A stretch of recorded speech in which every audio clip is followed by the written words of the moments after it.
Ministro de Economía, el señor José Aristal, hizo referencia puntual en varias oportunidades a Alex Contreras, ¿no? El ex titular de la cartera de Economía y Finanzas, y a quien tenemos, por supuesto, aquí en nuestro estudio de Economía para Todos. Señor Contreras, ¿cómo está? Bienvenido. Hola Valeria, ¿cómo estás? Buenas tardes. Un saludo para ti y para todo tu público.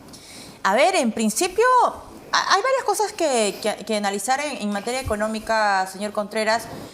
No quería dejar de lado, para no perder la hilación, sí, ¿no?, de esto que sacábamos antes de ir a la pausa. ¿Usted en qué situación realmente dejó la permanencia del señor Oliva en el Consejo Fiscal? Al final yo fui muy transparente con el señor Carlos Oliva. Ante el inminente cambio de ministro, preferí, digamos, que la decisión de su renovación la tomara el siguiente ministro. Y esa fue la razón por la cual no se tramitó ni se coordinó la renovación respectiva. Ajá, pero usted no le dio su palabra de usted se va a quedar, señor Oliva. Inicialmente esa era la posición. Había hecho, a ver, hay que reconocer, creo que dos cosas. Carlos Oliva es un buen técnico. He tenido discrepancias de algunos puntos específicos por información que propaló, pero hasta el momento en que se dio la evaluación, digamos, era la intención inicial poder que se quede un tiempo más. Sin embargo, ante el inminente cambio de ministro, preferí que esta decisión más bien la tomara el siguiente ministro. ¿Y se lo advirtió al señor Oliva? Sí, claro, se lo dije en una reunión. Incluso estuvieron otros miembros del Consejo Fiscal, me parece. Pero ahí, Valeria, creo que algo que me gustaría puntualizar, justo a raíz de la rebaja de calificación, creo que es momento de empezar a voltear la página. Yo creo que el Consejo Fiscal, como lo mencioné en un tuit, es una institución con mucha independencia. Esto garantiza que la nueva terna que se envíe respete tanto la posición del Consejo Fiscal como del Ministerio de Economía y Finanzas, y hay que seguir avanzando, proponiendo, no más allá, lo decía también en un comentario, más allá de las individualidades, y creo que lo más importante está en fortalecer las instituciones. Y usted dice, y usa una palabra muy importante, me parece, señor Contreras, la independencia. Y el ministro Aristal el día de hoy deslizó hasta dos posibilidades, ¿no?, de que justificaban este cambio del señor Oliva. Finalmente, lo cierto es que la presidenta es quien decide a quién pone o a quién ratifica o a quién lo mantiene en este cargo importante del Consejo Fiscal. Perdón. El señor Aristal dijo que usted, por recelo, probablemente haya cambiado de opinión y no haya mantenido. Y la otra razón podría ser también decisión del municipio de Lima, del alcalde de Lima. Yo siempre evito referirme a especulaciones. No escuché a detalle la entrevista, pero en mi caso es una decisión que compete tanto a la presidenta como al ministro de Economía, y la presidenta escuchará a sus asesores. ¿Pero no le parece grave que se haya deslizado, que haya sido el alcalde de Lima en una posición determinante? Bueno, en todo caso sería el ministro de Economía quien debería dar más detalles sobre el rol que juega en el manejo tanto fiscal como las decisiones que se toman. En mi caso particular, yo tenía una posición al inicio, pero como te mencionaba, no pudimos, no formalicé ningún pedido específico, y lo has dicho, la presidenta personifica a la nación, tiene el derecho de cambiar ministros, primeros ministros, y también, digamos, proponer o no aceptar una terna nominada por el propio Consejo Fiscal. Pero más allá de ello, lo importante es que, y eso quiero decirle a los ciudadanos, no es que la institucionalidad del Consejo Fiscal esté en juego. El Consejo Fiscal mantiene su institucionalidad, va a haber una nueva terna, se va a elegir a un nuevo consejero, y siempre buscando los consensos. Y lo voy a decir con todas sus letras, Valeria, no siempre el Consejo Fiscal hace comentarios cómodos. Yo recuerdo, me tocó trabajar en mi tiempo por el mes con 7 ministros, y siempre había diferencias, ¿no? Pero lo más importante... Pero eso hace, digamos, que se ha balanceado. Esas diferencias sean discutidas técnicamente, y es importante también que el Consejo Fiscal, digamos, ya con su nuevo presidente, pueda ser muy cuidadoso en la información que propale. Por ejemplo, te pongo un caso. A ver. Se señaló que sobre el incumplimiento de la regla fiscal, que hace 20 años que se incumplía la regla, ese dato no es correcto. Pero lo escuché, por ejemplo, hoy día en la mañana Mávila, se lo escuché en su momento a alguien de Moody's, y ese tipo de informaciones erróneas también tienen que, digamos, corregirse rápidamente para evitar generar ruido. Ese es un ejemplo de por qué es importante que las comunicaciones también del Consejo Fiscal sean claras, quizás a través de comunicados, pero bueno, eso le compete ya a la institución. El déficit, ¿cuántas veces se ha roto? A ver, tienes la del 2023, básicamente por caída de ingresos. En el 2017, producto del fenómeno del Niño, también se solicitó al Congreso un cambio en las reglas. En el 2014, cuando dos, digamos, miembros del Consejo Fiscal eran parte del Ministerio de Economía y Finanzas, también hubo un desvío de la regla, ¿no? Entonces, ese dato de que se rompió los últimos 20 años no es correcto. Pero bueno, más allá del Pero se ha roto 3 veces en los últimos 10 años. 10 años. 10 años, claro. Entonces, ese tipo de imprecisiones pueden llevar a generar algo que las clasificadoras llaman el ruido, ¿no? Entonces, cuando se discuten muchos temas, más allá de los fundamentos, al final las decisiones económicas pueden verse afectadas. Y eso lo ha dicho claramente Fitch, Standard & Poor's, que el ruido político, o sea, la inestabilidad política es un factor que le está restando en este momento al país, a pesar de que han habido cambios importantes. Si, por ejemplo, hacemos un balance entre el inicio de la gestión y los números actuales, la gran mayoría de indicadores económicos, incluidos los indicadores de confianza, han mejorado significativamente. PBI, inflación, los datos, por ejemplo, de la deuda. Es cierto, el déficit está un poco al alza, pero conforme se recuperen los ingresos va a regresar a la senda de la sostenibilidad. Algo que reconocen también las clasificadoras es que el Perú, a diferencia de otros países de la región, no tiene un problema ni monetario ni fiscal. Es del Banco Central de Reserva. Tanto el Banco Central de Reserva como el Ministerio de Economía y Finanzas. O sea, lo mencionan explícitamente. No hay un tema fiscal. Es cierto, el desvío transitorio de la regla podrían pensar que puede haber causado algún tipo de decisión determinada en el caso de las clasificadoras, pero lo dicen explícitamente. Nosotros entendemos la situación. Perú sigue siendo sólido fiscalmente.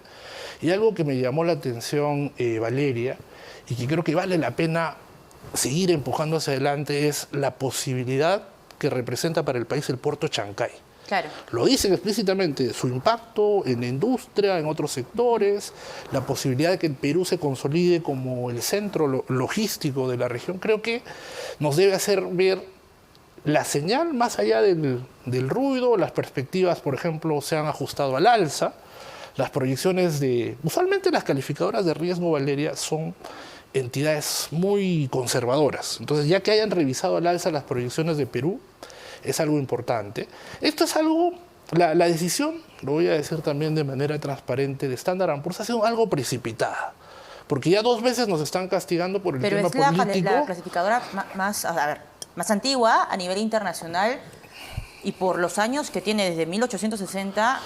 Usted se... Lo que yo menciono está relacionado al informe, ¿no? Por ejemplo, si tú comparas la situación, el Perú estuvo desde diciembre de 2022 con perspectiva negativa, es decir, las calificadoras nos dijeron, cuidado, en cualquier momento te puedo bajar la calificación, pero si comparan los números de inicio de esta gestión con los valores actuales, por ejemplo, la confianza ya ha regresado al tramo optimista. Entonces, hay elementos para confiar en la recuperación del Perú.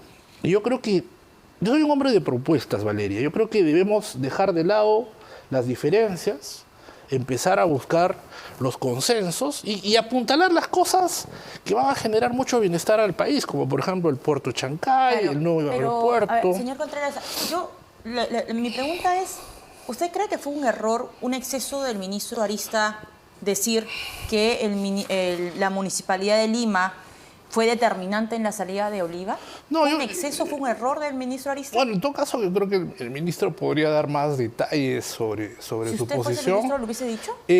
Yo creo que como ministro hay que evitar las especulaciones, o en todo caso ser más claros en la comunicación para evitar, digamos, generar ruidos.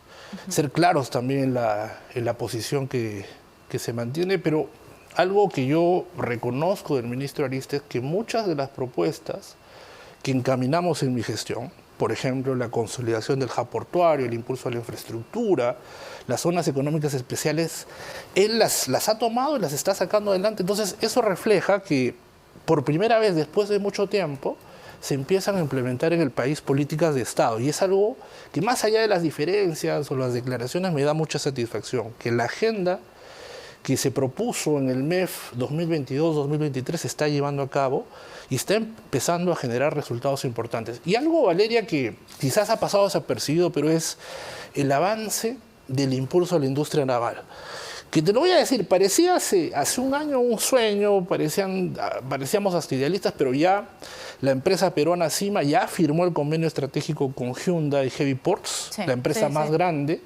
Se van a empezar a producir barcos. Y a mí me dio mucha alegría en medio, digamos, del ruido, algunos resúmenes que escuché en la mañana, decir que ya la posibilidad de que se construya el dique seco, es decir, un espacio en donde se dé mantenimiento a barcos por Panamá, ya está, digamos, en la línea. Me dio mucha alegría, por ejemplo... Que es la esperada industrialización que todos anhelaban. Así es un primer paso, imagino, para... Y algo importante que he visto en las noticias también, Valeria, es que el paquete, durante mi gestión coordinamos con el Ministerio de Transportes, justamente para el Ministerio de Vivienda, el propio MIDIS, para buscar un paquete de infraestructura que permita darle el impulso justamente al puerto de Chancay, mejorar la conectividad Chancay-Callao, y eso también está avanzando. Ya se han anunciado creo que 4 proyectos. Entonces, creo que, Valeria, el rol de los exministros debe ser un rol constructivo. Criticar cuando se va a criticar, pero también señalar las cosas cuando van por el camino correcto. Y hay cosas que están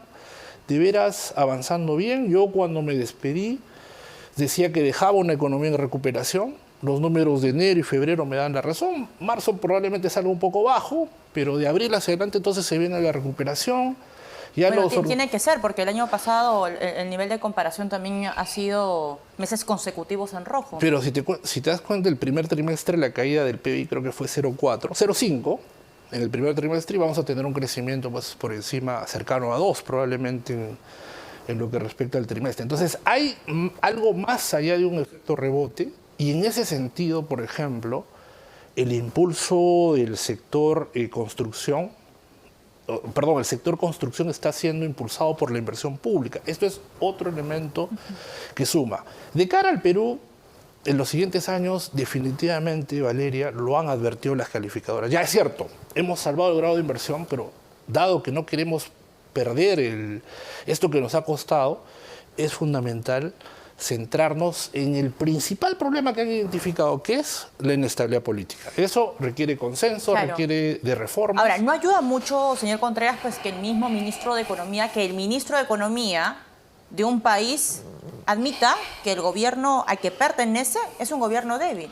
A tal punto que hay 2 miembros del gabinete, el ministro de Transportes y Comunicaciones y del MIDIS, quienes han rechazado completamente estas declaraciones de Arista hoy en la mañana. No, yo estoy seguro que el ministro va a aclarar. No dudo, si es que lo ha dicho, creo que ha querido decir probablemente otra cosa. Pero, no, lo dijo claro. O sea, pero en realidad un gobierno, a pesar de que no tengas representación en el Congreso, tengas una minoría, tiene que ser capaz de buscar consensos. Y en su momento se lograron los consensos, por ejemplo, en temas... en general, creo que es importante no personalizar el hecho de que, por ejemplo, se estén hablando de sacar la nueva ley de contrataciones, nuevamente que un partido político haya tomado la propuesta de reforma de pensiones del MEF y le haya incorporado algunos cambios. O, por ejemplo, el tema de Chancay, que el Congreso esté a punto de pasar una nueva ley que va a resolver esta controversia que se ha generado. Entonces, hay espacios para generar consensos, eso no lo debemos perder. Yo creo que ha sido una declaración sobre la que debería profundizar más. Dado ¿Usted que se sintió en su momento en un gobierno débil? Yo nunca, de ninguna forma, yo siempre me sentí en una situación cómoda. Es cierto, habían diferencias con los congresistas, pero siempre se pudo conciliar, se pudo buscar el punto intermedio. Y por esta razón, en el 2023 se separó el retiro del fondo de pensiones, se buscaba una propuesta intermedia. Pasamos 4 normas importantes que van a hacer cambios claves, como la ley de contrataciones, reforma de pensiones, la simplificación de los regímenes tributarios, creo que es algo importante. Y todos esos elementos, ese trabajo que se hizo en el 2023, está dando frutos ahora. Y lo que se debería buscar, Valeria, de cara justamente a darle este impulso a la economía del país, es establecer estos consensos. Yo no usaría adjetivos para describir la situación política actual del Ejecutivo. claramente no hay representación en el Congreso, pero sí es posible establecer consensos que permitan avanzar O sea, no en hay aquellos puntos justificación para importantes. justamente entablar esos puentes. Si a usted lo llaman como candidato para integrar la terna del Consejo Fiscal, ¿aceptaría? En este momento yo creo que el Consejo Fiscal debe nutrirse también más de profesionales por el lado académico. Yo, por ejemplo, ahorita soy un exministro, entonces si en caso me nombraran, yo me sentiría como de repente recomendando a alguien más, pero en este momento No lo aceptaría. No lo aceptaría. Ahora, yo recuerdo que hace algunas semanas estuvimos aquí con el presidente de la Comisión de Economía, el señor Revilla, y él mencionó que cuando usted estaba como ministro de Economía se había avanzado mucho en la reforma de pensiones. Finalmente, pues el Congreso aprobó este retiro de AFP. Todavía, pues el tema de la reforma de pensiones, seguimos ahí a la expectativa, nosotros como periodistas, pero también la gente en sus casas, que incluso calificó de boicoteador al ministro Arista porque no se estaba justamente dando la importancia que merece la reforma de pensiones.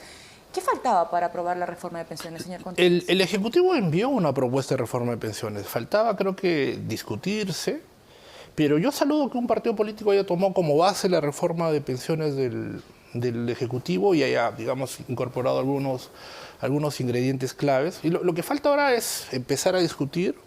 Es un tema muy especializado, hay que ser realistas también en materia de pensiones. Los salarios en el Perú son bajos, entonces esperar tener pensiones por encima de los salarios son supuestos muy complejos, ¿no? Complicados. Pero creo que hay espacio para poder avanzar en estos temas que ayuden a salir adelante al país. Las posibilidades son enormes, no me voy a cansar de decirlo, Valeria. Valeria. El tema de consumo, la propuesta de Fuerza Popular, de una pensión por consumo. Si se ve esta pensión como complementaria, yo creo que es una buena idea. Lo que sí se tiene que tener cuidado es en no desbalancear la caja fiscal que viene golpeada, por el lado de los ingresos, sobre todo. Hablando de caja fiscal, el tema de la Municipalidad de Lima no está exento justamente al tema, el tema económico. Con este sobreendeudamiento, que incluso así lo calificó el ministro Arista el día de hoy, ¿qué pasa cuando, en el hipotético caso de que el municipio de Lima no pague sus deudas? ¿Quién asume esas deudas, señor Contreras? Depende, ¿Gobierno? si es deuda garantizada, lo asumiría el gobierno, pero en este caso ha sido deuda no garantizada, entonces es la municipalidad la que asume esa responsabilidad. Y sí o sí lo tienen que pagar. Sí o sí lo tiene que pagar o entraría un proceso, pero ahí también creo que, permíteme, si es posible dar un aporte, Sí. hay que verlo todo siempre desde varias perspectivas, ¿no? Lima necesita infraestructura. Ha salido hace poco una publicación que muestra que Lima es la ciudad más lenta de la región.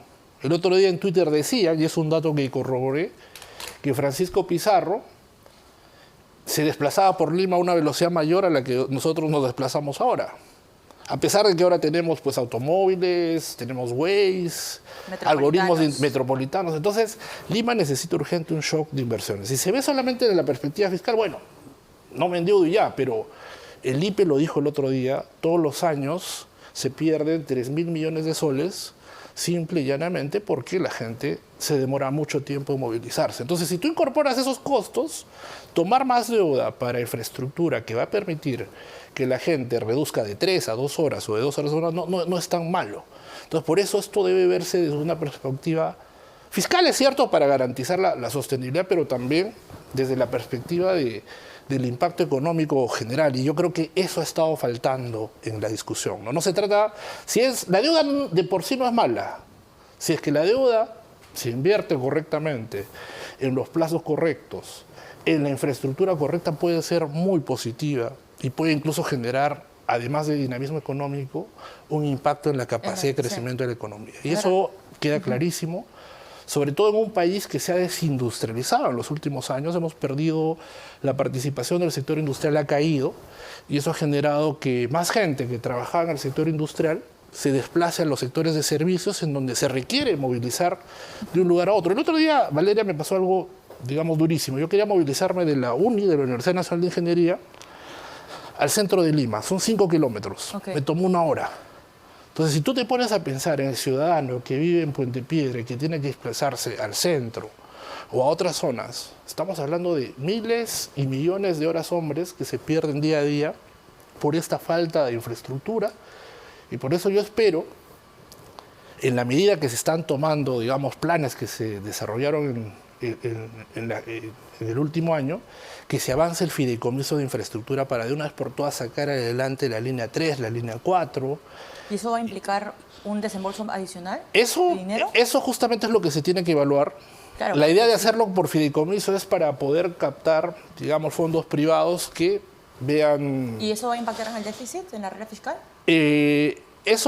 No este año. Hacia adelante sí, probablemente en función a cómo avance la ejecución de estas obras, pero hay que ver nuevamente un balance entre la sostenibilidad fiscal, que no hay ningún riesgo. De hecho, eso lo dice el propio Fondo Monetario en su artículo 4, lo dice el Fitch, lo dice Moody's, lo dice Standard & Poor's. Perú es una economía, es la economía fiscalmente más sólida de la región, pero a eso hay que agregarle la necesidad de invertir en infraestructura e invertir de manera inteligente. ¿Usted habla con la presidenta? Después de haber dejado el cargo como ministro de Economía, señor Contreras, ¿usted se comunica con la presidenta? Yo lo dije en su momento. Estos son cargos de alta responsabilidad. Yo terminé muy agradecido. Yo sentí que me fui por la puerta grande. Y de hecho tuve hace un par de semanas una reunión con la presidenta y el propio ministro Arista, donde discutimos algunos temas económicos. Entonces yo siempre voy a estar disponible para reunirme con ministros de como sectores. Una especie de consejero económico. Más que como consejero, dar mi punto de vista.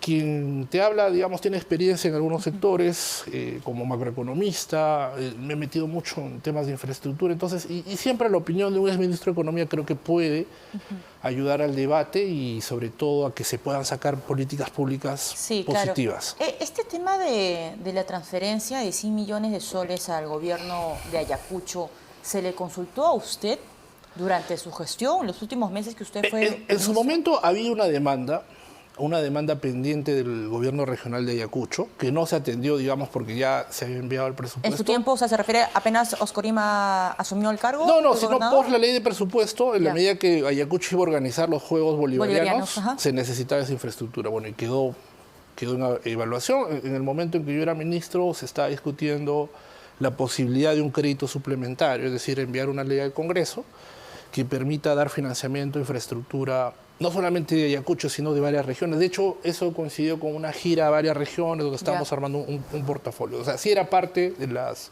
discusiones. ¿Usted se reunió con Lima? Sí, claro, para ver ese tema y muchos otros. La verdad que no tengo el detalle, pero todas las reuniones de funcionarios es público, está en el registro de visitas, ¿no? Sí. ¿Más de 5 veces? Probablemente, tomando en cuenta el tiempo que estuve, que fue más de casi año o 2 meses, y tomando en cuenta el impulso que le dimos a la recuperación a través de Punche 1, Punche 2. ¿Y usted hubiese firmado esa transferencia de 100 millones de soles a Oscorima? Habría que ver la disponibilidad de recursos de ese momento y también el compromiso del país para sacar adelante cuando estaba en la gestión. Cuando estaba lo estábamos evaluando justamente porque los ingresos no venían bien, pero siempre está la posibilidad de la reserva de contingencia o en su defecto la posibilidad. Pero la reserva de contingencia se da justamente en casos extraordinarios. Claro, y por eso te comentaba que se evaluaba la posibilidad de un crédito suplementario, es decir, un gasto adicional a lo contemplado en el presupuesto con autorización del Congreso. El tema de Petroperú, y con esto vamos cerrando la entrevista, señor Contreras, en su gobierno, en su gestión, se anunció esta reestructuración. El señor Linares, acaba de renunciar al cargo del presidente del directorio luego de 56 días, o sea, ni 2 meses estuvo en el cargo. ¿Fue un error para usted haberle dado este apoyo financiero, económico a Petroperú? El caso del señor Linares, su renuncia se debe más que a un problema de la empresa, a un problema legal que él viene enfrentando por haber sido, creo que, jefe de COFIDE y con la Contraloría. Tiene un tema legal con la Contraloría. En mi caso, durante mi gestión, el apoyo fue básicamente liquidez a la empresa. Y lo más importante es que el plan de reestructuración que ya existe pueda avanzar, pueda encaminarse. Una mala noticia que creo que va a cambiarle el año a Petroperú, que tiene que ver con la paralización de la refinería, justamente producto de esta falla técnica que se ha identificado, pero económicamente, tomando en cuenta la proyección de flujos, era importante darle soporte a la empresa. O sea, ¿lo volvería a hacer? Depende, o sea, siempre, Valeria, cuando uno toma una decisión, tiene que tomar en cuenta el set de información, el conjunto de información del que dispones en ese momento, ¿no? Entonces, las decisiones económicas pueden cambiar a lo largo del tiempo justamente porque las circunstancias cambian. En este momento yo no conozco los detalles de Petroperú, pero en su momento, cuando me tocó, por ejemplo, apoyar algunas medidas, nosotros veíamos posibilidades positivas de retorno de la empresa, que era lo más importante. Perfecto. Señor Contreras, le agradezco que nos haya acompañado en esta entrevista. Un gusto, como siempre, tenerlo aquí en el estudio de Economía para Todos. Alex Contreras, ex ministro de Economía, estuvo con nosotros. Señores, nos despedimos. Esto